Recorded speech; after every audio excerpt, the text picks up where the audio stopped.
Leading off our discussion tonight is Democratic Senator Jon Ossoff of Georgia. He's a member of the Intelligence, Appropriations, and Rules Committees. Senator, thank you very much for joining us tonight. Georgians now are facing an increased cost in health care exclusively because of Donald Trump's choice to not extend these tax credits. What are Georgians telling you about what they need from Washington now? Good evening, Lawrence, and thank you for having me. And let's just think about this in terms of the real human impact. Let me tell you a story. I heard from a constituent this week. She's in her early 60s. She waits tables for a living, and she has breast cancer. She's in the middle of chemotherapy. She needs chemo just about monthly. And because her premiums are about to go up to $500, she tells me she's going to have to go without health insurance. In the middle of chemotherapy, this is a breast cancer patient I represent. What are people supposed to do? These Republican senators who walk through the gilded halls of Congress and treat this like a game, completely oblivious to the fact that this is life or death for our constituents. They have an opportunity this week to join us in extending these tax credits. They just spent trillions of dollars on tax cuts for the rich while they were slashing Medicaid. But they're all tied up in knots on this fundamental moral question, whether people should be able to afford the health care they need. So we'll take this vote later this week, and it remains my hope that some Republicans will cross the aisle and do the right thing for our constituents, for my constituents in Georgia who face 100, 200, 300% increases in their health insurance premiums.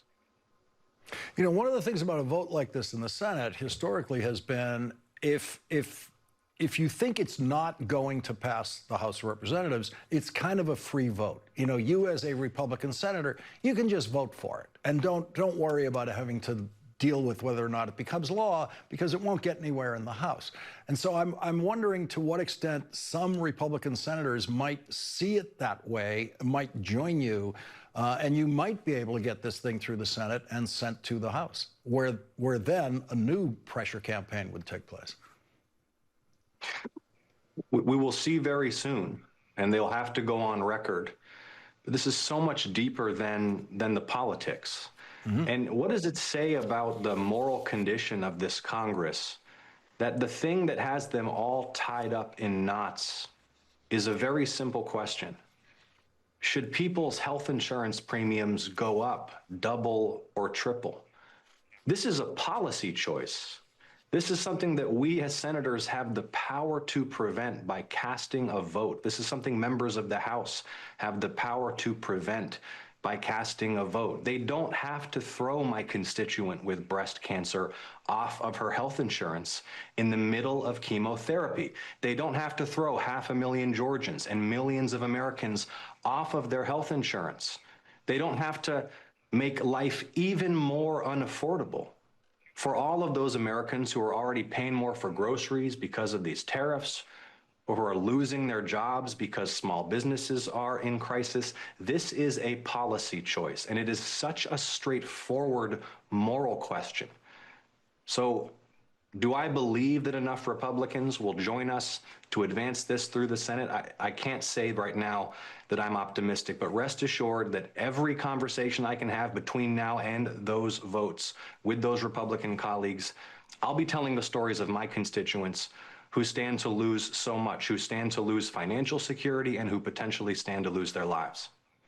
Do the constituents of these Republican senators have to come to Washington as they did when many of these same Republicans were trying to repeal the Affordable Care Act and just repeal Obamacare and just take it right off the books? They were flooded with constituents at that time.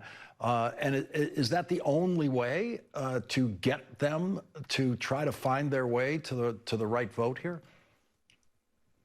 So far, nothing is breaking through. And this is something that 75, 80% of the American people support. You know, this isn't politically controversial among regular people. The American people, Democrats, independents, Republicans, are against health insurance premiums doubling or tripling. But there's something about the Affordable Care Act that ties the GOP up in knots. They can't see the human dimension. They can't see my constituent with breast cancer. They can't see their own constituents who face health crises and financial crises. They're blinded by politics, and it is ordinary people who are going to suffer as a result. Senator Jon Ossoff, thank you very much for joining us tonight. Thank you, Lawrence.